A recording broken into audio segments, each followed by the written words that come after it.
Bonsoir et bienvenue dans Audition publique sur les chaînes parlementaires. Nous sommes ensemble pendant 1 heure et cette semaine notre invité est Manuel Bompard. Bonsoir. Bonsoir. Et merci d'avoir accepté notre invitation. Vous êtes vice-président du groupe LFI à l'Assemblée nationale et vous êtes député des Bouches-du-Rhône. Alors le réchauffement climatique occupe en ce moment les grands dirigeants de la planète et en même temps, on le voit bien, la transition énergétique ne se fera pas en un jour.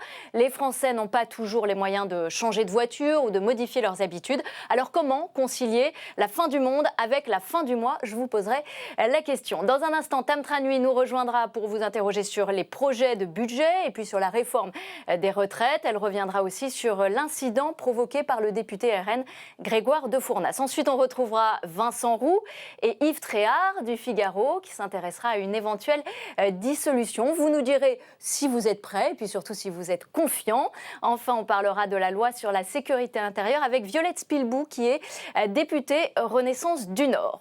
Alors pour commencer, la COP27 qui vient donc de s'ouvrir à Sharm el-Sheikh en Égypte. L'objectif est de limiter la hausse des températures d'1,5 degré. Le dernier rapport de l'Organisation météorologique mondiale des Nations Unies dit qu'au vu des engagements pris, la hausse devrait être de 2,6 degrés. Ce matin, le président s'est exprimé en marge de la COP depuis l'Égypte. On l'écoute. Il faut qu'on ait des États-Unis et la Chine qui soient vraiment au rendez-vous. Et si je devais simplifier les choses sur les émissions, notre bataille, c'est que les plus riches soient là, qui payent leur juste part. Et là-dessus, soyons aussi clairs, j'ai besoin qu'on se dise des choses. Les Européens payent, mais simplement, le problème, c'est qu'on est les seuls à payer. Et donc là, il faut mettre la pression sur les pays riches non européens, Japon, pour leur dire, vous devez payer votre part. Alors Manuel Bompard, vous venez d'entendre le chef de l'État, il dit qu'il faut mettre à contribution les pays riches non européens, les États-Unis et la Chine. Vous êtes d'accord, ce sont eux les responsables ? Ce ne sont pas les seuls responsables, mais oui, bien évidemment, il faut faire en sorte que l'effort il soit partagé. Et pour partager un effort, il faut d'abord que les pays les plus riches versent une forme et jouent une forme de solidarité avec les pays qui sont les pays les plus pauvres du monde. Ça, c'est vrai. Mais le problème, c'est que le président de la République s'exonère lui-même, la France et l'Union européenne, de ses propres responsabilités. Il dit que la France et l'Europe sont sur la bonne trajectoire. Vous n'êtes pas d'accord avec ça ? C'est pas vrai. Si vous lisez, vous avez cité des rapports de l'ONU, ils disent que si vous voulez respecter l'objectif des accords de Paris, c'est-à-dire limiter la hausse de température à 1,5 degré, il faut que l'Union européenne baisse ses émissions de gaz à effet de serre d'ici à 2030 de entre 65 et 70%. Aujourd'hui, l'Union européenne s'est fixé des objectifs qui sont compris entre 55 et 60% de baisse. Donc l'Union européenne n'est pas encore sur la bonne trajectoire. Et la France, je dois quand même le rappeler, sous Emmanuel Macron, a été condamnée à 2 reprises pour inaction climatique et environnementale, est à la traîne du point de vue de ses objectifs de développement des énergies renouvelables. Et pourtant, il y a beaucoup de choses qui ont été faites pour aider justement les Français. La prime Rénov', l'aide à l'achat d'une voiture électrique avec le bonus écologique, limiter aussi avec le bouclier tarifaire. Il y a des mesures. Oui, mais qui ne sont pas sérieuses. La prime Rénov', on a eu un très long débat la semaine dernière, il y a pile une semaine à l'Assemblée nationale. Tous les groupes vous diront, à part celui du président de la République, à part la minorité présidentielle, tous les groupes vous diront que c'est un dispositif qui est mal calibré, pas suffisamment financé. Le gouvernement prétend avoir rénové l'année dernière 600 ou 700 000 logements. Tout le monde sait que c'est pas vrai, puisque c'est des chiffres qui incluent le fait de vous changer une ampoule, vous êtes dans ces chiffres-là. C'est pas de ça dont on parle. On a besoin de rénovation qui soit complète, totale. Pour ça, il faut des investissements financiers beaucoup plus importants. On avait voté des amendements historiques la semaine dernière, à l'Assemblée. On a voté des amendements historiques, des investissements de plus de 10 milliards d'euros pour 12 milliards même sur la transition énergétique. On y reviendra certainement dans le budget. On est revenu là-dessus. Mais vous le voyez bien. Il faut que les Français aussi contribuent pour baisser les émissions de gaz à effet de serre. Et les Français ont rejeté la taxe carbone, ça a fait les gilets jaunes. Comment on concilie justement cette fin du monde et cette fin du mois ? On concilie d'abord en faisant en sorte que ceux qui font le plus d'efforts soient ceux qui ont le plus de ressources. Et donc, on commence pas par demander aux gens qui n'ont pas d'autres alternatives que d'utiliser leur voiture pour aller travailler, de payer le prix d'une transition écologique qui est indispensable aujourd'hui. On s'attaque d'abord aux plus gros pollueurs, on s'attaque d'abord aux jets privés, on s'attaque d'abord aux industries qui polluent énormément. Et on fait en sorte qu'elles puissent avoir des plans de transition écologique avant de s'attaquer aux individus qui n'ont pas d'autres alternatives, premièrement. Et deuxièmement, on fait des politiques d'efficacité énergétique, parce que vous voyez, ce sujet-là de la rénovation thermique des bâtiments, c'est précisément précisément un sujet sur lequel il n'y a pas d'opposition entre la fin du monde et la fin du mois. Si vous habitez dans une passoire thermique et qu'on la rénove, c'est bon pour l'écologie, mais c'est aussi bon pour le pouvoir d'achat de celles et ceux qui habitent dans ce logement parce que leur facture n'explose pas. Donc il y a des sujets sur lesquels les deux sujets, la fin du monde et la fin du mois, vont dans la même direction. C'en est un, et je regrette que le gouvernement n'aille pas suffisamment loin sur ce sujet. Une réaction à ce qu'a dit Antonio Guterres, secrétaire général de l'ONU. Il dit « Le monde va droit au suicide collectif. L'humanité a un choix, coopérer ou périr ». Il est alarmiste ou on en est là? Non, il a raison. Enfin, il a raison. Malheureusement, ça fait... C'est trop tard alors? Non, c'est pas trop tard. C'est pas trop tard parce qu'on peut encore infléchir la trajectoire sur laquelle on est engagé aujourd'hui. Mais après, il faut dire la vérité. Il y a une part du changement climatique qui est réalisée et qui est irréversible. Donc, il doit y avoir une politique de bifurcation extrêmement directe et extrêmement importante. Et il doit y avoir aussi une politique d'adaptation au changement climatique, parce qu'il y a une part du changement climatique sur laquelle on ne pourra pas revenir et on n'est pas suffisamment préparé. Cet été, on a été confronté à des événements climatiques extrêmes et on voit bien que notre pays n'est pas préparé pour y faire face. Donc, les deux plans doivent avancer en même temps. La transition et les politiques d'adaptation. Alors nous accueillons à présent Tam Tranué de la rédaction de Public Sénat. Bonsoir. Bonsoir Tam. Bonsoir, vous avez des questions à poser, et notamment sur les actions des écologistes. Et oui, les actions d'éco-activistes, on voit se multiplier des actions du collectif, par exemple Just Stop Oil, et leurs actions avec des envois de jets de purée ou de sauce tomate sur les tableaux. La dernière action, c'est celle de 2 militantes écologistes d'Extinction Rébellion qui se sont collées la main sur le cadre de 2 tableaux de Goya à Madrid. Alors le gouvernement espagnol parle de vandalisme. Est-ce que vous êtes de quel côté? Est-ce que vous estimez que cette radicalité, elle est utile pour défendre la cause écologique? D'abord, moi, cette radicalité, je la comprends. Je la comprends parce que vous avez des jeunes générations qui sont inquiètes, parce qu'elles vont subir très concrètement. Peut-être que nous, où les générations passées ne vont pas être confrontées directement aux impacts du changement climatique. Mais là, vous avez des jeunes générations qui vont le vivre effectivement dans leur quotidien. Et donc, elles sont inquiètes et elles ont l'impression qu'on ne fait rien ou qu'on n'agit pas suffisamment. Et donc, elles utilisent des moyens d'action qui sont des moyens d'action, de provocation, qui percutent nos esprits. Vous comprenez ou vous y êtes favorable, par exemple? Mais moi, je ne le ferais pas. Mais en même temps, je n'ai pas suivi la dernière action Madrid, mais celle que j'avais vue avant... Mais ça fait vraiment avancer la cause, comme le disait Tam. Celle que j'avais vue avant, elle ne dégradait rien. Je veux quand même le dire. Quand on jetait... Elles se sont collées la main au cadre. Alors, ce n'est pas sur l'œuvre elle-même, c'est sur le cadre. Quand elle jetait de la soupe, elle le jetait sur une vitre qui était sur le tableau. Non, mais c'est important de le préciser, parce qu'il y a des gens qui ont cru qu'on dégradait les œuvres. On ne dégradait pas les œuvres. Donc, mais en même temps, je comprends cette forme d'action qui vient nous interroger. Mais pourquoi? Mais c'était pas le cas à Sainte-Soline, par exemple, quand il y a eu cette retenue d'eau, là, où les manifestants étaient contre. Il y a eu beaucoup de violence, notamment. Est-ce que ça, vous validez ou pas? Alors, attendez. Je finis de répondre et je vous promets, je vous réponds sur Sainte-Soline. Donc, je comprends ces formes d'action. Je les ferai peut-être pas moi-même, mais je trouve qu'elles ont le mérite de faire débattre, de se poser la question, de s'interroger. Et encore une fois, elles ne dégradent rien. Donc, je trouve qu'il y a eu des réactions disproportionnées par rapport à ces formes d'action. Mais on s'en prend au patrimoine de... Mais on s'en prend pas au patrimoine. Mais forcément, on va sur un sujet, la culture, auquel on est tous très attachés. Et ça nous percute. Parce qu'on se dit, mais pourquoi s'attaquer à ça? Mais en même temps, ça nous fait réfléchir. Donc, je comprends aussi la forme d'action qui y correspond. Maintenant, sur une manifestation comme celle de Sainte-Soline, honnêtement, il faut distinguer une toute petite minorité de personnes qui étaient sans doute présentes dans la manifestation avec une volonté d'en découdre, d'une très grande et très large majorité des manifestants qui étaient là, qui étaient déterminés, bien évidemment, qui sont révoltés, bien évidemment, qui le faisaient de manière extrêmement pacifique. Donc, il ne faut pas tout mélanger. Il y avait des associations, il y avait des familles avec des enfants qui étaient dans cette manifestation pour dire, attention, l'eau... Il y a eu aussi beaucoup de violence. Est-ce que la désobéissance civile ne s'accompagne pas aujourd'hui de violence? Non, le principe de la désobéissance civile ou civique, c'est que c'est une forme d'action pacifique. Donc il ne faut pas mélanger les deux. Encore une fois, je ne conteste pas le fait, j'ai vu des images comme vous, qu'il y a pu avoir des violences, mais elles sont le fait d'une toute petite minorité. La plupart et l'immense majorité des manifestants qui étaient là ont manifesté pacifiquement. Et cette minorité, c'était de l'écoterrorisme?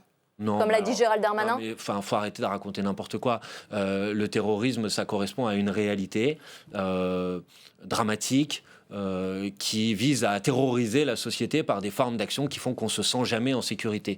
On peut contester, et moi-même je ne suis pas d'accord avec le fait qu'on s'en prenne ou on attaque les forces de l'ordre sur telle ou telle manifestation, mais c'est pas de l'éco-terrorisme. C'est absurde de dire ce mot-là. Vous condamnez les violences? mais moi je les ai toujours condamnés. J'ai toujours considéré que la forme d'action violente ne pouvait jamais être la forme d'action pour transformer la société, pour une raison simple, c'est que vous voulez emporter les gens, vous voulez les convaincre, et vous ne convainquez pas par la violence, vous convainquez par la conviction. Par contre, j'approuve la manifestation, j'approuve le fait de venir sur la bassine, même si elle n'était donc pas autorisée. Oui, j'approuve le fait de dénoncer cette installation qui, de mon point de vue, n'est pas compatible avec les limites planétaires, avec une utilisation raisonnée de l'eau, avec la nécessité d'avoir une transformation de notre modèle agricole par rapport à celui qu'on a aujourd'hui. Et je pense qu'on va sur la fausse route, sur une fausse route, un faux chemin avec ce type d'installation. Et donc je trouve légitime qu'on les dénonce. Et je dis une dernière chose et après je m'arrête là. Ceux qui essayent d'expliquer que ce seraient les urbains contre les agriculteurs n'ont rien compris. Dans les manifestants, il y avait des agriculteurs, il y avait la Confédération paysanne qui a un syndicat d'agricultrices et d'agriculteurs. Il n'y avait pas la FNSEA. Non, donc, oui, mais il n'y a pas qu'un syndicat agricole. Donc le débat, il n'est pas entre les pro-agriculteurs et les anti-agriculteurs. Alors, on revient, si vous le voulez bien, à l'Assemblée nationale et on va parler du budget, le budget rectificatif qui est en débat actuellement à l'Assemblée. Est-ce que vous y reconnaissez de bonnes mesures dans ce texte qui est essentiellement un texte de nouveau coup de pouce au pouvoir d'achat, 2,5 milliards de mesures avec notamment un chèque énergie exceptionnel, la prolongation de mesures sur le prix à la pompe, des mesures de rallonge même pour les universités, etc. Personne ne va refuser de prolonger de 15 jours la ristourne sur le carburant, mais ça n'est pas à la hauteur de... Donc vous allez le voter si personne ne... Je ne sais pas, parce que quand vous examinez un texte, vous regardez qu'est-ce qui va dans la bonne direction, qu'est-ce qui va dans la mauvaise direction. Mais là, c'est essentiellement des mesures de pouvoir d'achat. Oui, mais vous regardez aussi ce qui n'est pas fait. Et que vous pensez... Oui, mais on se prononce sur des mesures qui vont vers plus de pouvoir d'achat pour les Français, non ? Admettez l'idée que dans un débat parlementaire, vous arrivez avec des amendements, des priorités politiques. Si ces amendements sont votés, pourquoi pas voter le texte à la fin ? Si ces amendements ne sont pas votés, peut-être que vous ne votez pas le texte à la fin. Mais dedans, il y a le chèque énergie. Qu'est-ce qu'ils diraient les électeurs LFI si vous ne voteriez pas le chèque énergie ? Moi, ce que je dis aux électeurs LFI, c'est que nous, on va se battre pour que dans ce texte de loi, il y ait des mesures plus ambitieuses. Le blocage des prix de l'énergie, c'est une mesure qu'on propose depuis maintenant des mois et des mois. Donc on aura des amendements sur le sujet. On va se battre pour faire en sorte qu'il y ait enfin cette taxe sur les super profits qui a été complètement écartée par l'utilisation du 49.3 dans le texte budgétaire. On n'a même pas pu en débattre. Donc peut-être vous allez redéposer un amendement. Bien sûr, là on aura l'opportunité, j'espère, d'en débattre. Donc avant de savoir ce qu'on va voter à la fin, admettez l'idée qu'il puisse y avoir un débat parlementaire. Parce que j'observe que maintenant, depuis plusieurs semaines, on nous dit 49.3, c'est parce que vous avez dit dès le début que vous allez voter contre le budget à la fin. Donc je dis rien. Et là, vous dites rien. On aura le débat, ils n'utiliseront pas le 49.3 et puis on verra à la fin. Vous pensez qu'ils ne l'utiliseront pas ? Je sais pas. On verra. Malheureusement, c'est pas moi qui décide sur ce sujet. On en a déjà eu 4. C'est 4 de trop. Vous avez lancé une pétition contre la vie chère et la hausse des prix pour l'augmentation des salaires. Vous avez combien de signatures C'est pas nous qui avons lancé une pétition. Je pense que vous avez une petite erreur dans vos fiches. Mais ça vient pas de chez vous ? Non, mais c'est pas grave. Vous inquiétez pas. Je pense que c'est peut-être d'autres composantes de la NUP. Je sais pas. Mais en tout cas, c'est un objectif qu'on partage. Nous, on avait lancé une pétition pour la taxe sur les super profits, dans laquelle il y a à peu près 150 000 personnes qui l'ont signée. Mais la revendication d'augmentation des salaires avec un SMIC à 1 600 €. Voilà, c'est une revendication qu'on partage. Vous savez qu'on aura notre niche parlementaire à la fin du mois de novembre. Et il y aura notamment, dans le cadre de cette niche parlementaire, une proposition de loi pour le SMIC à 1 600 €. Donc oui, c'est une revendication. Augmentation du SMIC, mais de tous les salaires également ? Alors, l'État, il ne peut pas décider d'augmenter tous les salaires. Il peut décider d'augmenter le SMIC, ça c'est sa décision. Et ensuite, il peut décider, c'est une proposition qu'on a formulée, de convoquer une conférence nationale avec les organisations syndicales, patronales. Bruno Le Maire vous a dit non ce matin dans le Parisien. Mais c'est pas parce que Bruno Le Maire a dit non que l'idée est pas bonne. Au contraire, souvent quand Bruno Le Maire dit non, c'est parce que l'idée est bonne. Donc nous, on continuera à se battre pour ça. Et enfin, on a mis sur la table une dernière proposition qui est de revenir sur l'indexation des salaires sur l'inflation. C'est-à-dire quand les prix augmentent, les salaires augmente d'autant. Sauf que ça a été supprimé sous la gauche en 1983. Oui. C'était une idée de la gauche. Et moi, personnellement, je suis né en 1986, alors vous allez peut-être pas faire le reproche, mais je pense que, comprenez, c'est pas pour faire une réponse comme ça, c'est l'inflation, elle atteint des sommets, on est à, on sait pas, peut-être plus de 10% sur certains prix, vous avez des salaires qui augmentent en moyenne entre 2 et 3%, vous voyez bien que tout simplement, on n'est pas en capacité de vivre, et le pouvoir a beau dire c'est des lois pour le pouvoir d'achat, en vérité, c'est des lois qui entérinent une baisse du pouvoir d'achat.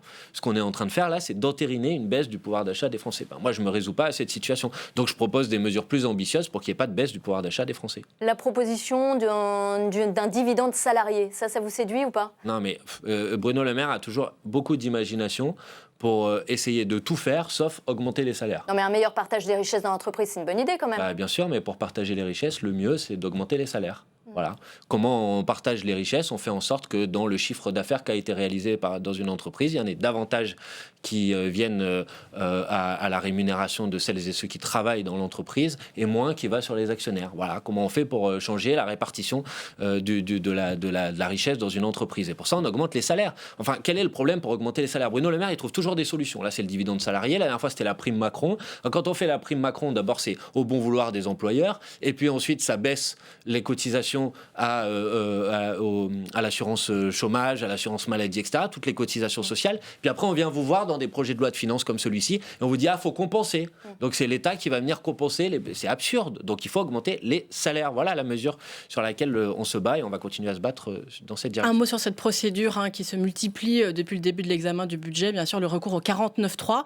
Est-ce que, somme toute, le gouvernement ne parvient pas à gouverner en utilisant le 49.3 et à faire passer ce qu'il veut? Il parvient à passer en force, oui, parce qu'il y a un article de la Constitution qui lui permet de passer en force et de rayer d'un trait de plume des heures et des heures de débat parlementaire. On a débattu sur la partie dépenses du projet de loi de finances, on a débattu des Outre-mer, on avait voté des dizaines et des dizaines d'amendements sur les Outre-mer, ils en ont gardé une petite dizaine. On avait débattu, j'en ai parlé tout à l'heure, de mesures qui étaient historiques pour la transition écologique. On n'avait jamais consacré des sommes de plusieurs milliards d'euros à la rénovation thermique du bâtiment. Allez, les gouvernements a décidé de les balayer. Donc, il parvient à passer en force, oui, mais moi, je ne peux pas m'en satisfaire, ni du point de vue de ce qu'il y a dans les textes, ni du point de vue du respect du travail des parlementaires. Vous l'avez dit, vous avez annoncé directement que vous ne voteriez pas le budget. Est-ce qu'il ne serait pas temps de remettre en cause ce principe selon lequel les oppositions ne votent jamais le budget? C'est arrivé déjà, c'était pas si vieux. C'était en 1988. Michel Rocard était parvenu à négocier avec les oppositions pour avoir un budget. Est-ce que ça pourrait être une possibilité? Est-ce que ça ne serait pas mieux que ce à quoi vous êtes en train d'arriver? Oui, mais regardez, vous dites vous-même, qu'est-ce qui s'est passé la fois où ça a été fait? Il avait réussi à négocier avec les oppositions un budget qui intégrait. Donc c'est la faute du gouvernement? Écoutez, on a eu les fameux dialogues de Bercy. Vous êtes capable de dire une mesure qui vient de la NUP, qui a été introduite dans le budget à la suite des dialogues de Bercy? Vous êtes capable de m'en citer une? Il n'y en a eu aucune. Je veux dire, toutes les portes ont été fermées. Donc, il y a eu l'adoption de quelques amendements socialistes, quelques amendements écologistes à l'issue du texte. Il n'y a pas eu... au bon vouloir du gouvernement qui a choisi les amendements socialistes qui l'intéressaient et puis qui a écarté les amendements socialistes qui ne l'intéressaient pas. Il a même écarté les amendements du MoDem qui ne lui plaisaient pas, comme celui sur... Mais vous dites ça comme s'il y avait une majorité alternative dans cette Assemblée. Il n'y a pas de majorité alternative. Vous, avec les Républicains, avec le Rassemblement national, ça ne fait pas une majorité, ça? Non, mais par contre, il y a une majorité alternative dans le peuple.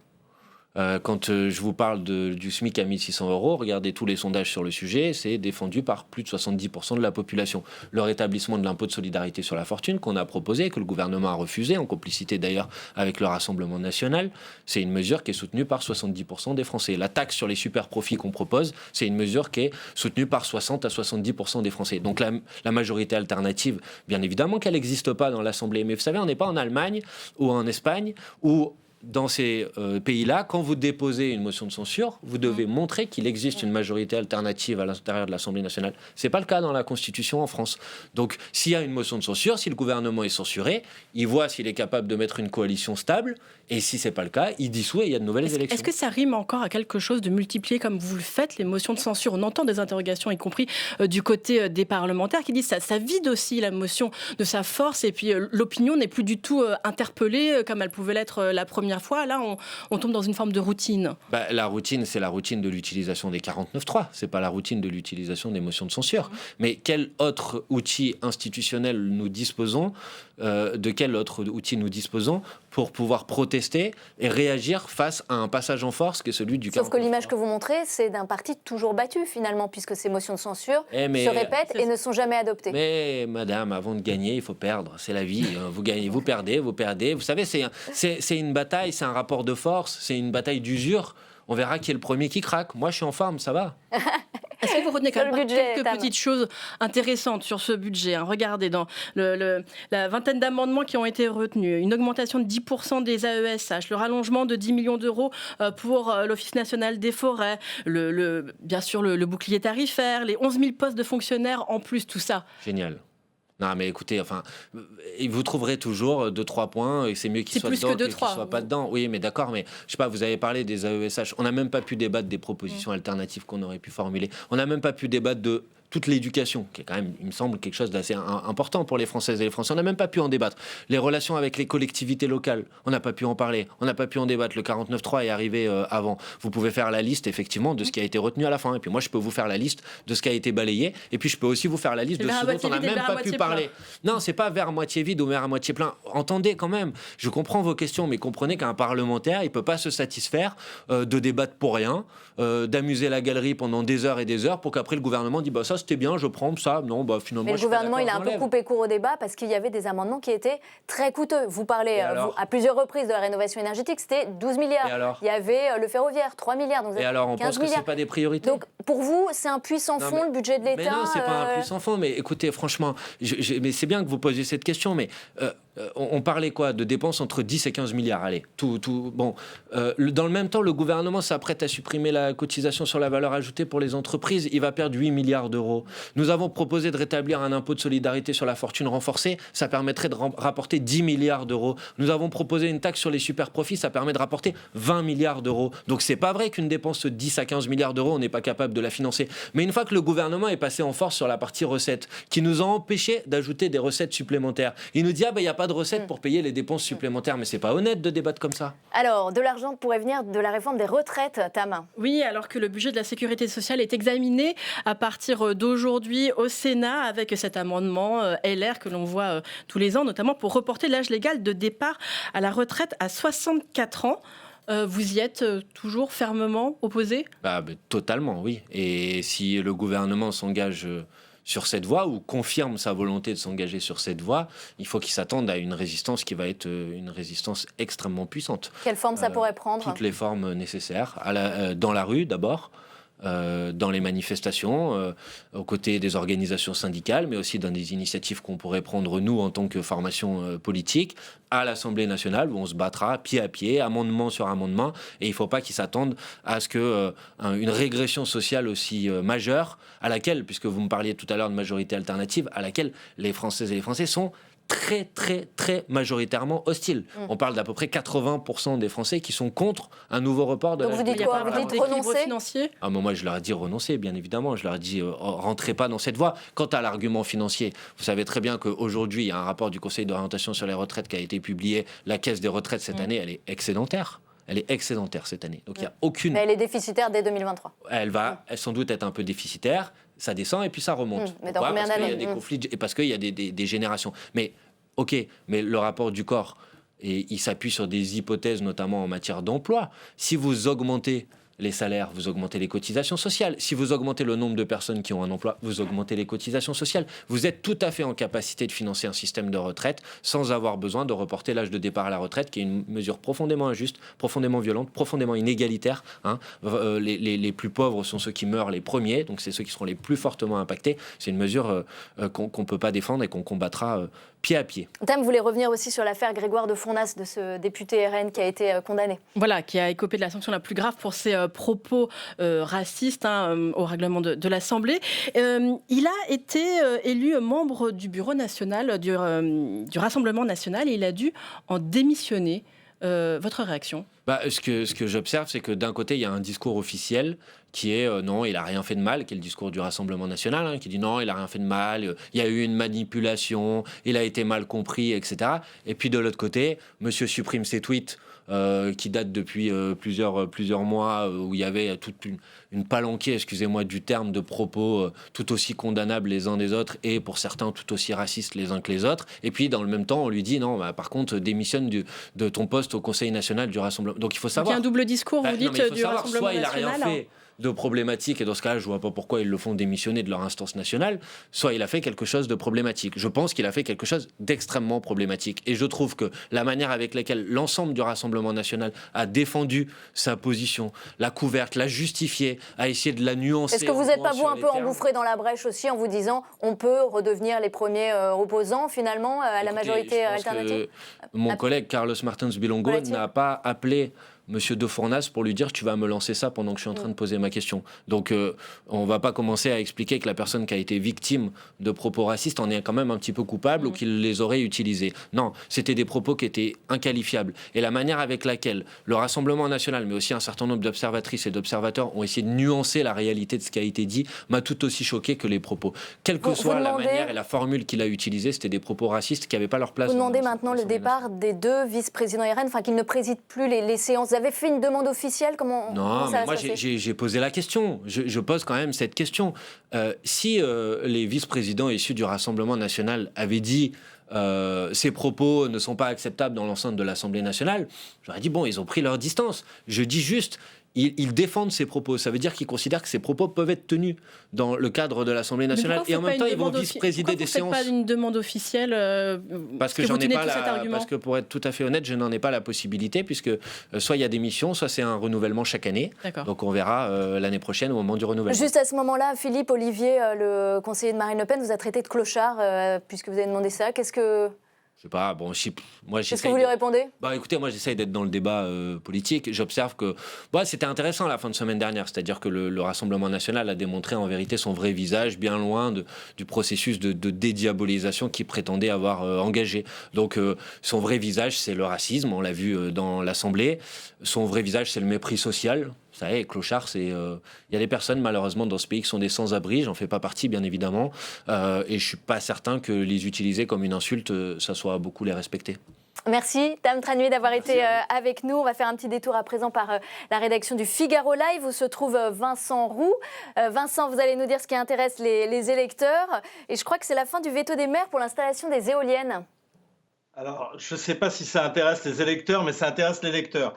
Le Sénat, bonsoir Brigitte et bonsoir Manuel Bompard. Bonsoir. Le Sénat a renoncé à laisser un droit de veto aux maires qui s'opposent à l'installation d'éoliennes. Vous savez, c'est dans la discussion d'une loi qui va venir à l'Assemblée, une loi pour accélérer le solaire et l'éolien. Est-ce que vous approuvez cette mesure d'avoir abandonné le veto aux maires, ou est-ce que vous êtes contre, et est-ce que quand la discussion reviendra de votre côté, vous rétablirez cette mesure?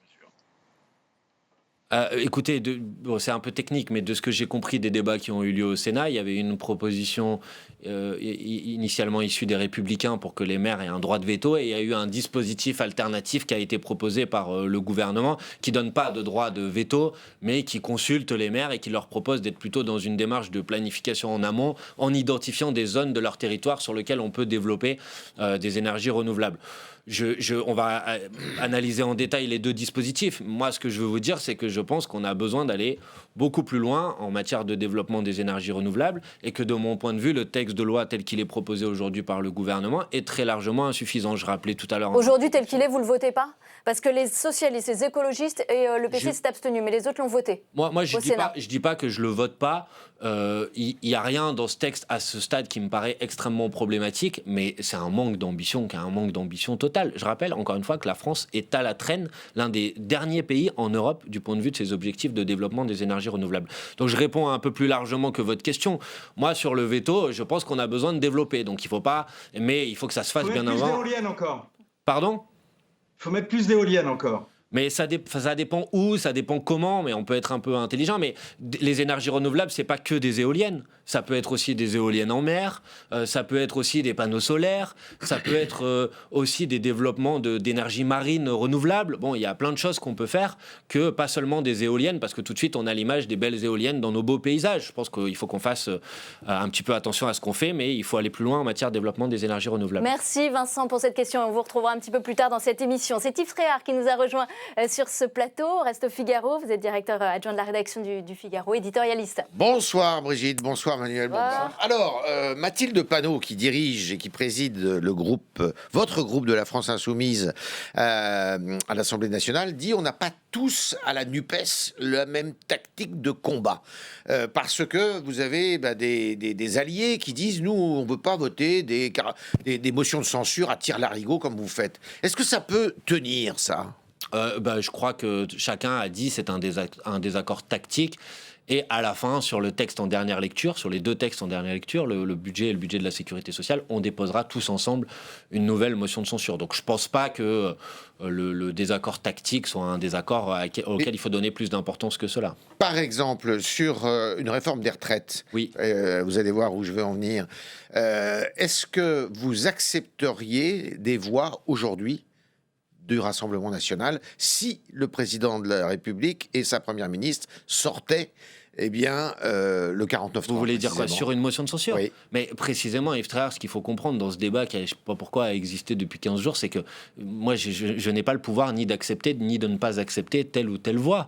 Je ne tiens pas la main des députés du Rassemblement national quand ils vont voter sur une motion de censure. Monsieur Boris Ils font ce qu'ils Vallaud, veulent. pour le Parti socialiste, a dit ici même, il y a quelques semaines, moi, je ne veux pas de voix du Rassemblement national. Il peut dire ce qu'il veut, mais même s'il dit ça, ça n'empêche pas, si les députés du Rassemblement national ont envie de la voter, de voter cette motion Mais vous, de censure. pour faire tomber le gouvernement, vous acceptez ces voix. Oui.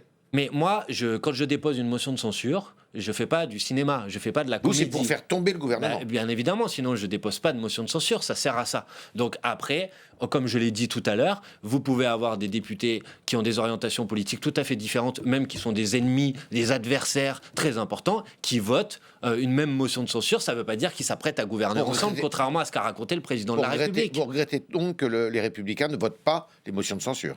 Ah bah oui. Parce qu'à ce moment-là, le gouvernement tomberait. Les Républicains, si vous voulez, ils sont dans une forme d'ambiguïté dont il faut qu'ils sortent. On est dans une situation politique instable. Il y a une minorité présidentielle. C'est instable. Si c'est instable, il faut retrouver de la stabilité. La stabilité, c'est soit la coalition, soit la dissolution. Alors, s'il y a une dissolution, précisément, puisque le mot est évoqué un peu partout, est-ce que vous êtes prêt pour retourner justement devant les Français et pour aller devant les urnes? Mais oui, mais nous, on est en campagne électorale permanente. Donc, on avait des candidats, ils sont toujours en action. On mène des campagnes. On parlait tout à l'heure de la taxe sur les super profits. On est présent sur le terrain. Vous n'êtes pas un peu affaibli depuis cette rentrée Vous parlementaire? n'avez pas le sentiment, justement, oui, qu'avec les études d'opinion, on le voit, ceux qui seraient gagnants en cas de réélection, Non, ça on serait voit pas pas vous, ça. hein? Mais on voit pas ça. Sondage IFOP vous donne moins 1,3%. Oui, moins 1,3%. Ils sont très forts. En termes de voix, mais ça ne Oui, veut mais pas dire qu'en attendez, termes de attendez. sièges, C'est vous très soyez intéressant. très gagnant. La hein. discussion à laquelle on va assister va être très intéressante. Le sondage IFOP dont vous parlez aux élections présidentielles, le vendredi avant la date du premier tour de l'élection présidentielle, disait que Jean-Luc Mélenchon allait faire, j'ai regardé avant de venir, 17,5%. Ouais. Jean-Luc Mélenchon a fait 22%. Ouais. Donc vous pouvez me dire que 1,3%, c'est une variation que le sondage IFOP est en capacité de mesurer, mais étant donné qu'il s'est trompé d'à peu près 5 points la dernière fois, je me permets de dire que D'accord. cette évolution, à Vous mon avis, êtes est prêt? à nuancer. Vous êtes prêt? Et pour le reste, le sondage IFOP, si vous comparez aux autres sondages IFOP au même moment pendant la campagne législative, en gros, je vous Alors, est-ce que vous conseille, êtes prêt, demande donne à peu Yves près un statu quo pour les différentes Est-ce que formations vous êtes prêt? politiques. Est-ce que vous êtes prêt? Mais on est prêt à mener une campagne, Et bien vous feriez évidemment. une campagne sur quoi d'ailleurs? Mais on ferait une campagne sur avoir une majorité alternative. Avec Jean-Luc sur- Mélenchon, Mais Premier avec ministre quoi avec quoi Mais comme, les sujets dont j'ai parlé tout à l'heure, l'augmentation des salaires, le SMIC, la transition écologique, la nécessité de faire en Ouais. sorte qu'on bloque les prix sur les produits de première nécessité, Ouais. le fait qu'on s'engage sur le chemin d'une 6e République pour en sortir de ce système politique qu'on voit Mais là. c'est Pas peur Jean-Luc des Mé- urnes, ouais. donc. Alors, Mais non, mais est-ce attendez, mon objectif, je termine juste là-dessus, Ouais. frère. Notre objectif, c'est de gouverner ce pays. Pour gouverner ce pays, sauf erreur de ma part, il faut que ça passe par les Donc élections. vous n'êtes pas, comme Moi, tous les ceux qui élections, elles vous en m'inquiètent font pas. le procès, vous n'êtes pas dans l'agite-propre, simplement, vous voulez gouverner ce pays. Mais bien évidemment. Qui est le chef chez vous? À la France Insoumise. Oui. Mais il n'y a pas de chef, mais notre candidat, notre porte-parole, ça a été le candidat à l'élection présidentielle. Vous ça a parlez été au passé. Notre chef de file aux élections législatives, c'est Jean-Luc Mélenchon. Et si demain... Et pourquoi il n'est pas à Et ce l'Assemblée serait lui nationale qui mènerait alors? la Il est pas à bataille, l'Assemblée là? S'il y a des nationale. législatives, ce serait si qui demain, alors? il y a une élection législative, je Qui est-ce vois... qui dirige? C'est Jean-Luc Mélenchon? Bien évidemment que Jean-Luc Mélenchon, il est là, et je pense qu'il reprendrait sa position, j'ai envie de dire, de porte-parole commun de la France Insoumise, et j'espère de la NUPES. Bon, Sauf qu'il y en a qui contestent indirectement peut-être ce leadership. On pense à M. François Ruffin, qui est sur une autre longueur d'onde. On pense à Clémentine Autain, qui est sur une autre longueur d'onde, qui sont d'ailleurs l'un Non. et l'autre, et surtout M. Ruffin, sur des discours plus sociaux que vous. Non, alors bon, d'abord, je sais pas, enfin là, vous spéculez, excusez-moi. Je ne spécule pas, j'observe. Je suis désolé de vous le dire, vous spéculez. Moi, j'ai discuté, je ne veux pas dévoiler des avec Clémentine Si, Autain. dévoilez-nous. Je vais au contraire. dévoiler avec C'est une Clémentine fa- Autain la façon- semaine dernière. Ouais. Je pense pouvoir dire peur, et Clémentine me corrigera si c'est pas le cas, que s'il devait y avoir une dissolution demain, je pense pas qu'elle proposerait de mener notre campagne législative à la place de Jean-Luc Mélenchon. Donc ça, c'est une... Ça vous déplairait? Ça, vous ne la suiviez pas si jamais Mais c'était... je sais pas Ce week-end, elle a dit j'assume d'avoir de l'ambition. En 2027, je serai partie prenante pour gagner. Mais attendez, mais cherchez pas à mettre des problèmes entre nous, il n'y en aura pas. Mais cherche j'ai pas, bien mais compris que c'est votre Ça objectif. existe, ça existe. Laissez-moi terminer. Ça me dérange pas du tout qu'elle ait de l'ambition, et j'espère qu'il y a plein de gens qui vont avoir de l'ambition, parce que l'ambition, ça nous fait avancer tous ensemble. Et vous en avez? Bien sûr, on j'ai de l'ambition. Ah, il a de l'ambition, Yves, il a de On a de l'ambition. l'ambition collective, on a envie de gagner, on a envie de gouverner ce pays, pas pour nous, pour changer la vie des gens bien. qui souffrent Mais beaucoup. mais aujourd'hui 2027, dans ce cette pays. petite musique qui est un peu différente chez Madame Autain, qui dit en gros, place aux jeunes, schématiquement. Mais attendez, Jean-Luc Mélenchon est sans doute le dirigeant politique qui a fait émerger ces dernières années le plus de jeunes. Donc c'est pas incompatible de dire Jean-Luc Mélenchon va avoir une place centrale et en même temps place aux jeunes. Moi je suis d'accord avec les deux. Maintenant, vous m'avez interrogé sur le discours soi-disant plus social de certains au détriment des nôtres. Je ne crois pas du Parlant tout. du travail notamment et de l'emploi. Mais ça c'est encore un Sauf que Jean-Luc débat. Mélenchon, il a dit ce sera pas moi en 2027. Oui, mais là, on parle d'une éventuelle dissolution qui a lieu dans les prochaines semaines ou dans les prochains mois. Si c'est 2027, on a le temps de se préparer pour 2027. Et pour 2027, vous pourriez être candidat? Mais je propose qu'on lance pas la campagne présidentielle de 2027 en 2022. Vous souhaitez que ça soit Jean-Luc Mélenchon qui soit là en 2027? Mais j'en sais rien, moi, en 2027, il y a tellement d'eau qui va couler sous les ponts. Moi, je veux pas répondre à votre question, D'accord. mais là, vous me demandez de spéculer. Comment vous avez interprété une formule qui a fait beaucoup de bruit d'ailleurs à l'époque de Jean-Luc Mélenchon il y a 5 ans? Dans une interview au magazine Le 1, il a qualifié le mouvement de la France Insoumise de mouvement gazeux. Qu'est-ce que ça veut dire? Mais ça veut dire que beaucoup de gens ont parlé, notamment à gauche ces dernières années, de dépassement de la forme parti. On disait les partis politiques sont trop traditionnels, ils correspondent pas aux enjeux d'aujourd'hui. Nous, avec la France Insoumise, on a essayé, on expérimente, on tente autre chose. Donc on essaye de construire quelque chose qui s'appelle un mouvement et qui a une forme différente de la forme traditionnelle des partis politiques, avec leurs sections, leurs fédérations, leur bureau national et leur conseil national. Je dis pas qu'on a tout parfaitement réussi, mais on expérimente, on tente. Donc on a une forme d'organisation qui est beaucoup plus souple, dans lequel les gens font un peu ce qu'ils veulent, dans lequel il y a moins de pyramides hiérarchiques. Mais vous n'allez pas changer ça, parce que Clémentine Autain, elle vous a dit justement que c'était trop gazeux. Vous n'allez pas changer ça? Mais on va pas le changer, on va le faire évoluer, parce que comme toute expérimentation, il y a des choses très bien, on les garde, et puis il y a des choses moins bien, on essaye de faire autre chose pour améliorer les points négatifs et garder les points positifs. Enfin, honnêtement, je vous invite quand même à regarder que ce qu'on est en train de faire avec la France Insoumise, c'est une expérimentation quasiment inédite au monde, Il y a des un mouvement politique différent. Il y a des élections européennes qui arrivent dans 2 ans, un peu moins même. Est-ce que vous appelez vos alliés de la NUPES à faire cause commune avec vous? Moi, j'ai dit ça dès le mois de juillet, donc je n'ai pas changé d'avis sur ce sujet. Moi, je suis favorable à ce que la NUPES se poursuive, que la NUPES s'approfondisse, et donc que la NUPES fasse en sorte de se présenter sur des listes communes aux prochaines échéances électorales. Et je suis aussi favorable à ce que la NUPES ne soit pas qu'un mouvement électoral, et donc qu'il mène aussi des batailles et des campagnes dans la société en commun. Est-ce que vous avez conscience que vous autres, à la France Insoumise, vous avez beaucoup de reproches à formuler vis-à-vis de l'Europe, et que d'autres, à l'intérieur du Parti socialiste notamment, sont des pro-européens convaincus? Mais comment vous pouvez faire campagne ensemble? Vous savez, moi j'étais député européen avant d'être député national. Ouais. Moi, ce que j'ai observé, c'est que sur beaucoup de points, au Parlement européen, à mon avis, c'est 90 à 95%, on vote la même chose. On vote la même chose quand il s'agit de dire qu'on veut rénover la politique agricole commune parce qu'elle ne va pas dans la bonne direction.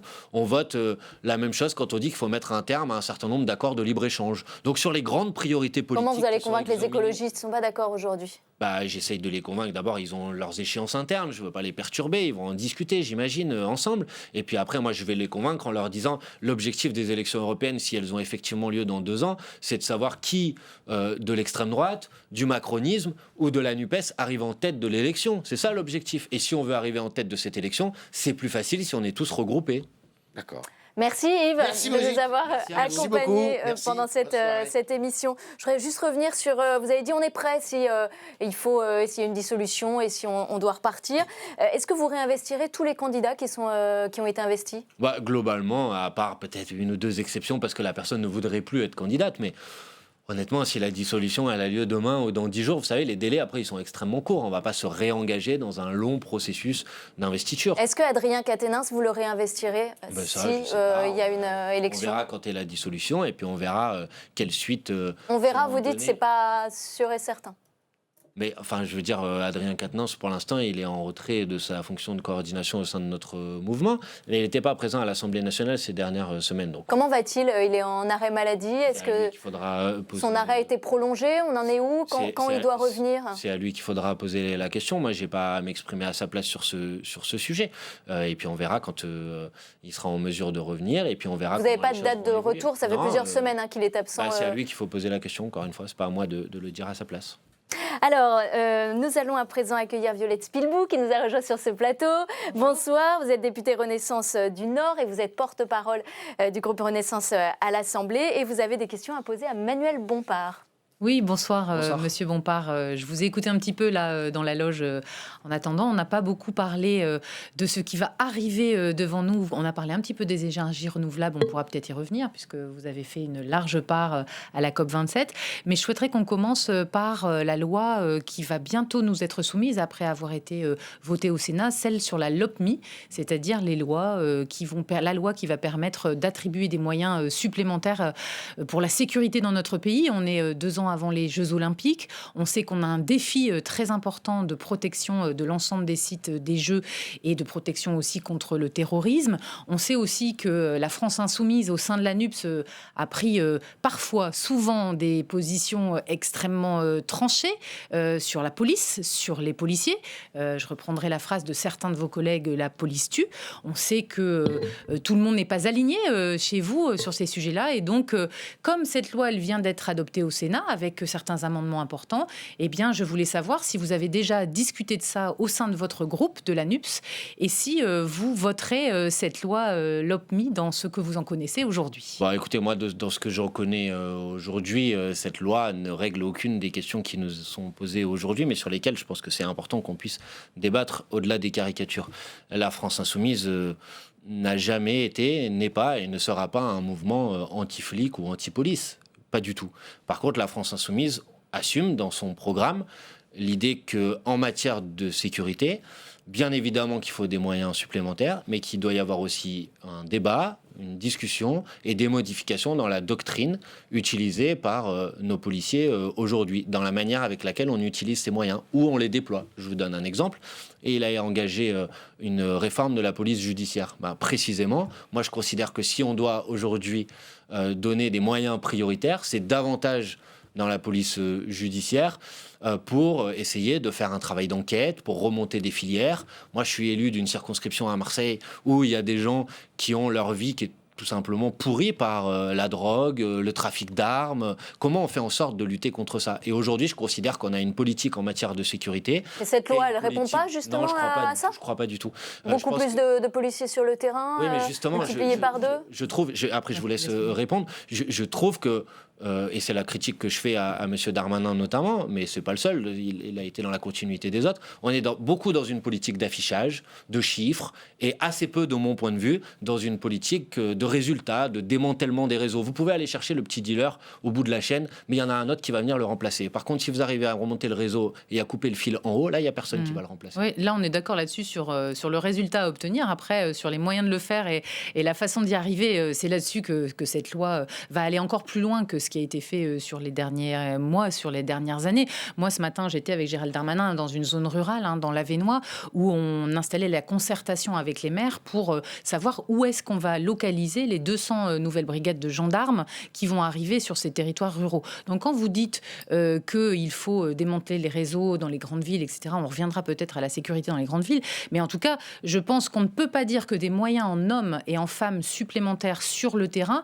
ne soient pas une partie de la réponse au sujet de la sécurité. Après, vous êtes d'accord?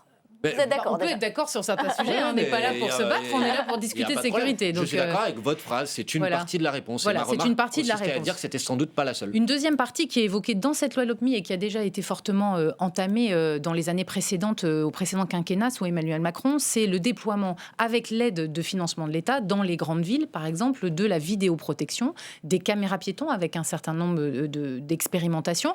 On sait qu'une grande partie des élus de la NUPS, et moi j'habite et je suis élue dans une ville lilloise avec une maire socialiste, a longtemps été opposée théoriquement, dogmatiquement, vous parliez tout à l'heure de dogme à la vidéoprotection, ça évolue un petit peu, mais on voit que dans toutes ces grandes villes, en fait, on a de mauvais résultats de sécurité, que ce soit à Marseille, à Nantes, à Grenoble ou à Lille, parce qu'on a un État qui renforce ses moyens, vidéoprotection, budget, hommes sur le terrain, et on a des villes qui ne travaillent pas en collaboration, qui ne déploient pas la vidéoprotection pour des raisons dogmatiques. Donc là-dessus, moi aussi, j'ai envie de vous entendre, parce que je pense qu'aujourd'hui, on ne peut plus laisser tout ça au hasard. On parle du continuum de sécurité, mais il faut qu'il soit effectif, et quand on voit Nantes qui s'enlise dans l'insécurité avec une maire qui essaye de se débattre sur ces sujets-là et qui n'y arrive pas parce qu'elle ne met pas en place de vidéoprotection, j'ai envie de vous entendre. Madame, j'ai envie de vous dire que d'abord, s'il y avait un corollaire exact ou un rapport exact entre le développement de la vidéoprotection et la baisse de l'insécurité dans les villes, je veux bien que vous m'en fassiez la démonstration et que vous me montriez les études qui ont établi ce rapport entre les deux. De mon point de vue, ils n'existent pas. Deuxièmement, je pense que ne qualifiez pas de dogmatique une opposition qui peut être une opposition politique. Elle n'est pas dogmatique. Je considère personnellement que des êtres humains sur le terrain seront toujours plus efficaces qu'une caméra pour arrêter des personnes qui sont en train de violer à la loi. On vous parle des deux ensemble, d'hommes derrière les caméras. J'ai compris, madame, mais vous êtes d'accord que quand vous investissez dans des caméras, c'est un investissement financier. Cet investissement financier, c'est un investissement qui n'est pas utilisé. Complémentaire et numérique. Mais vous dites c'est inutile la vidéosurveillance, la vidéoprotection, je dis que le brandir comme le mythe qui va résoudre tous les problèmes de sécurité me paraît être une erreur. Oui, c'est pas ce que j'ai dit. Et je suis plutôt favorable, madame, au développement d'une police de proximité, au rétablissement d'une police de proximité, à de la présence humaine dans la rue, à de la présence humaine dans les quartiers, au fait qu'on fasse en sorte de rétablir, et ça fait le lien avec ce que vous disiez tout à l'heure en introduction, le rapport entre les Français et leur police, parce que vous dites, excusez-moi, de manière caricaturale, même si là vous l'avez fait de manière, je trouve, plus respectueuse que ce que j'ai pu entendre parfois, pas de votre part, mais de vos collègues dans l'hémicycle. Vous dites la France insoumise, vous avez dit la police tue. Moi, je me permets de dire, je pense que c'est un débat qu'on peut avoir, que la multiplication des décès suite à des refus d'obtempérer, puisque c'était ça le contexte de cette phrase, m'interroge. Alors bien évidemment, il ne faut pas refuser d'obtempérer, ça c'est une évidence. Mais la police tue, vous en seriez passé? Il fallait peut-être pas le dire. Je suis en train de vous dire, parlons du fond, revenons pas sur la formule. La multiplication cette année des décès suite à un refus d'obtempérer me pose une question. Alors oui, il ne faut pas refuser d'obtempérer, mais quand on refuse d'obtempérer, dans le code pénal, il n'est pas marqué la mort comme sanction. D'accord? Donc je trouve que ça, c'est un débat qu'on pourrait avoir. Si le policier est en danger, c'est de la légitime défense aussi. Ça peut être de la légitime défense. Oui, ça peut être de la légitime défense. Et puis parfois, après, il y a des vidéos qui apparaissent où on se rend compte que c'est pas tout à fait de la légitime défense. Alors moi, je fais toujours attention aux vidéos et à la façon dont tout ça est utilisé sur les réseaux sociaux. C'est un autre sujet. Et si on doit avoir un débat, t'es passionné sur ce sujet. Après le sujet du refus d'obtempérer, d'ailleurs, c'est un des sujets sur lequel le Sénat a été plus dur, dans des amendements qui ont été déposés dans la loi avec des amendes beaucoup plus fortes encore que ce qu'elle n'existe sur les refus d'obtempérer. Moi, je pense aussi qu'il faut être pragmatique. Moi, je suis allée il n'y a pas très longtemps, au mois de septembre, à Marcq-en-Barœul, dans ma circonscription, au commissariat de Marcq-en-Barœul. C'était la première fois que j'y allais, parce qu'il y a eu 2 jeunes policiers blessés suite à un refus d'obtempérer assez violent. En fait, c'était bien heureusement une opération qui était programmée de contrôle au sein d'un quartier. Et donc, bien heureusement, parce qu'ils n'étaient pas, ceux qui faisaient le contrôle de ce véhicule n'étaient pas seuls. Il y avait une autre brigade par loin et ils ont pu être sauvés. Mais on a eu tout simplement un contrôle routier et la voiture a foncé sur ces 2 jeunes policiers, une trentaine d'années, extrêmement choqués parce que, en fait, ils n'ont même pas eu le temps de discuter. Il y a eu un acte violent et ils ont été sauvés parce que cette brigade est intervenue pour eux. Donc moi, je pense qu'à un moment, le refus d'obtempérer, c'est quand même quelque chose qui se multiplie aussi. Vous parlez des décès, mais vous ne parlez pas des actes violents qui se multiplient. Et je pense qu'à un moment, il faut aussi écouter les policiers. Sur ces sujets-là, on sait bien que la plupart du temps, la majorité du temps, ce sont eux qui sont visés dans ce moment de confrontation avec des personnes qui contrôlent et qu'ils ne sont pas là pour vous réagir au-delà de ce qu'ils devraient. Ils font comme ils le peuvent, comme ils ont été formés avec l'ensemble des protections juridiques qu'on leur demande pour à ces moments de violence difficiles. Mais il faut essayer de les écouter sur la vidéoprotection. Vous me parlez de ça. Moi, je dis, c'est pas... Vous dites la police, elle doit être armée aussi. En fait, on va dans un commissariat, on discute avec tous les policiers. Je veux dire, il n'y en a pas un qui va vous dire que c'est pas utile, la vidéoprotection. manifestations. C'est utile pour eux parce que ça fait fuir les délinquants, ça permet aussi de verbaliser plein d'infractions, mais ça permet aussi pour toute l'enquête judiciaire dont vous parliez tout à l'heure d'aller beaucoup plus vite avec des preuves. Donc ça, c'est des choses simples, c'est du bon sens. Je ne vois pas comment aujourd'hui on peut s'opposer à ça. Si vous voulez, on revient sur la question de la vidéoprotection, mais vous savez aussi qu'elle pose un certain nombre de questions en matière de respect des libertés fondamentales. Le fait de savoir si dans la rue, quand vous vous baladez, vous avez toujours envie d'être filmé. Alors souvent, quand je dis ça, on m'oppose « Ah oui, mais si vous avez rien à vous reprocher, ça vous pose pas de problème d'être filmé ?» Si, parfois, la question de l'utilisation des données, Mais vous savez qu'il y a une commission paritaire dans toutes les villes qui utilisent ça, je crois que... Mais travaillant des solutions, moi je suis pas opposé par principe à tout dispositif. Je dis juste attention à cette idée que finalement ça va être la solution parfaite. Donc peut-être finalement elle va vous plaire cette loi sur les moyens de la police parce qu'il y a un gros volet sur les caméras piétons, sur les vidéoplaintes. Vous n'avez pas été convaincu visiblement, pas encore. Mais c'est pas grave, on va passer à un autre thème. Après on passe à un autre thème, c'est intéressant le débat qu'on a. Mais moi j'aspire, madame, je vous le dis franchement, à qu'on puisse avoir sur ces sujets un débat comme celui qu'on a en ce moment. C'est un débat apaisé en tout cas. Un débat des caricatures. Je crois que vous ne l'avez pas tout à fait convaincu encore. Mais on va passer... 15 milliards d'euros, c'est 8500 personnels. C'est aussi un nouveau métier. Moi, je trouve que c'est très important. On en a parlé longtemps ce matin avec les policiers. C'est les sortes de greffiers de la police. C'est-à-dire que sur les 8500 personnels, on va avoir environ 2000 gendarmes, on va avoir beaucoup de policiers et on va avoir 5000 personnes sur le quinquennat qui vont être dédiées aux tâches administratives. Et ces tâches administratives pour soulager les policiers, je pense que là aussi, c'est des choses qui vont vraiment dans le sens... Il y a un autre thème. On va passer à l'autre thème, sinon on n'aura pas le temps de l'aborder. Autre thème sur la COP27. Vous souhaitez interpeller aussi Manuel Bompard. Et vous défendez une écologie du fer.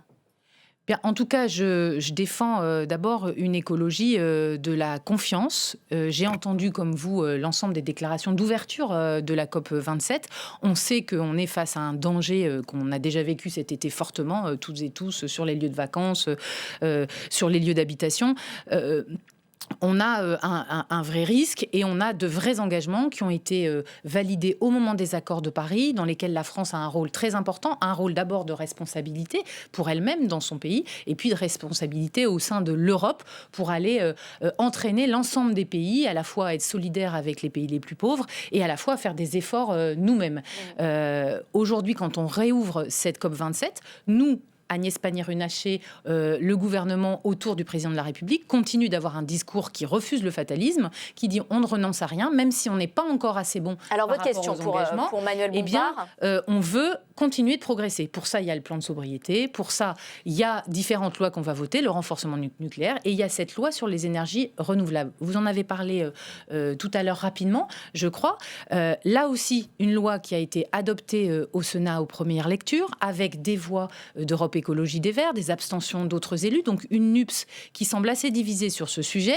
Et moi, j'ai envie de dire, aller vers plus d'énergie renouvelable. Est-ce que, quand ça va arriver à l'Assemblée, je pense dans 2 semaines, 3 semaines, vous allez être positif sur cette loi? D'abord, vous avez dit à ma connaissance une contre-vérité, puisque au Sénat, la NUP n'existe pas et la France Insoumise n'est pas représentée. Donc il n'y a pas de division.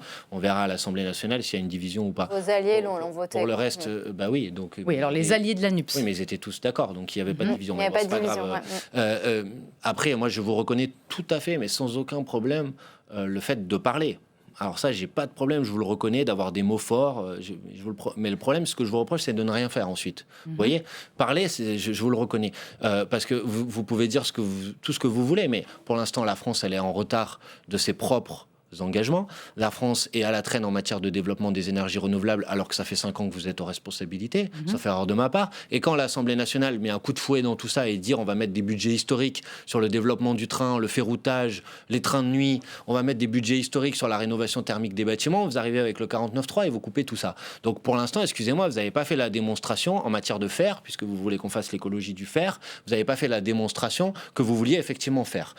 Pour le reste, si le projet de loi sur le développement des énergies renouvelables permet effectivement de développer les énergies renouvelables, c'est pas moi qui vais m'y opposer. Mais est-ce qu'il va suffire? Clairement que non. Puisque dans ce texte de loi, par exemple, il n'y a rien en matière de politique de sobriété énergétique, il n'y a rien en matière de politique d'efficacité énergétique, puisque vous êtes revenu sur les votes qu'on a fait la semaine dernière pour développer la rénovation thermique des logements. Mais est-ce que ça va dans le bon sens quand même, en fait? C'est ça l'idée. Madame, je sais pas, si vous avez le ciel qui vous tombe sur la tête et qu'il faut fuir, conduire, si vous avancez à 1 km/h, ça va dans la bonne direction, oui, mais à la fin, vous allez quand même prendre le ciel sur la tête. Moi, je préférerais aller à 30 ou à 50 ou à 100, si c'est possible. On va reprendre le sujet des énergies renouvelables. On a ce texte donc, qui est devant nous, mais derrière nous, il y a quelques mois, il y a un grand plan solaire qui a été lancé par le gouvernement, qui était là pour accompagner l'ensemble des collectivités territoriales sur l'ensemble de leurs bâtiments publics, que ce soit des constructions nouvelles ou que ce soit des entrepôts ou des toits d'entreprises ou d'immeubles, pouvoir installer avec un délai administratif beaucoup plus court des panneaux solaires en nombre pour développer l'énergie solaire. Mais regardez toutes les villes, et en particulier celles qui sont gouvernées par les NUPS, je ne crois pas que les dispositifs qui ont été mis en place par l'État sur le développement du solaire, qu'on soit dans le nord ou dans le sud, parce qu'on peut avoir de l'énergie solaire aussi dans le nord, aient été très exemplaires. Donc à un moment, quand on est en responsabilité, nous, ce dont on vous parle, c'est d'agir. Quand on vous parle, par exemple, de la rénovation énergétique des logements, le budget qui est mis sur la rénovation énergétique des logements, les 2,5 milliards d'euros qui ne vous suffisent pas, ils sont déjà historiquement hauts par rapport à tout ce qu'il n'y a jamais eu sur la rénovation énergétique des logements. Vous proposez un amendement à 12 milliards, le lundi 31 octobre, si je me souviens bien. Vous faites passer cet amendement donc, à ce moment-là, et vous nous taxez après de le supprimer. Mais pourquoi ? Parce que 15 milliards ou 12 milliards d'euros dans un budget qui est équilibré, dont nous, on a la responsabilité, eh bien, on considère que c'est sucré une partie du bouclier énergétique pour les Françaises et les Français. Et puis la deuxième raison qui est encore plus pragmatique, opérationnelle, c'est que la rénovation énergétique, il faut des entreprises, il faut des ouvriers, il faut des ingénieurs, des technico-commerciaux. Et sur tous ces secteurs-là, on est dans une période tellement en tension, à la fois sur les matériaux et sur le personnel, de toute façon, on ne serait pas capable de répondre. qu'on ne pourrait pas les réaliser. Alors, vous avez 1 minute pour répondre, Manuel Bompard. Sur le deuxième point, et il m'avait échappé, je croyais que vous étiez au pouvoir depuis 5 ans. Donc, je ne sais pas pourquoi vous n'avez pas développé tous ces métiers. Bon, sur le premier point... On a développé l'apprentissage de façon historique. J'ai 1 minute, alors moi, j'ai pas 10 secondes. Très bien. Alors, vous répondez, après ce sera terminé. Sur le premier point, madame, franchement, soyons sérieux dans notre débat. Vous savez très bien, dans un budget, il y a des dépenses et des recettes. Vous êtes d'accord ? Bon, donc, si vous augmentez les dépenses, vous pouvez décider de le prendre à la place d'une autre dépense, ou vous pouvez décider de créer une nouvelle recette. Donc, rétablissement de l'impôt de solidarité sur la fortune, 10 milliards. On oppose projet contre projet. Non, mais c'est pas projet contre projet. Taxe sur les super profits, 10 à 20 milliards. Renoncement à la suppression de la CVAE, 8 milliards. Donc, me dites pas que c'est impossible. C'est possible, mais c'est un choix politique. Et le choix politique que vous avez fait, c'est les cadeaux aux grandes entreprises, le refus de la taxe sur les super profits et le refus d'un investissement massif dans la rénovation. Bon, je crois qu'on ne vous mettra pas d'accord sur ce plateau. Le choix politique, c'est une écologie qui est pragmatique, c'est le développement de l'île. En tout cas, on a bien 2 projets d'usine de batterie à Douai dans le Nord. Le choix politique, il a été très concret. Merci à tous les deux. Merci à tous les deux. On va retrouver une nouvelle fois Vincent Roux, qui se trouve au Figaro Live. Vincent, avec des lecteurs qui ont encore des questions à poser, et notamment sur la proposition d'Aurélien Pradié. Oui, la proposition d'Aurélien Pradié qui, chez nos confrères du Journal du Dimanche, propose une tenue unique à l'école, question de laïcité également, pour lutter contre les inégalités sociales. Vous êtes si contre que ça, Manuel Bompard ?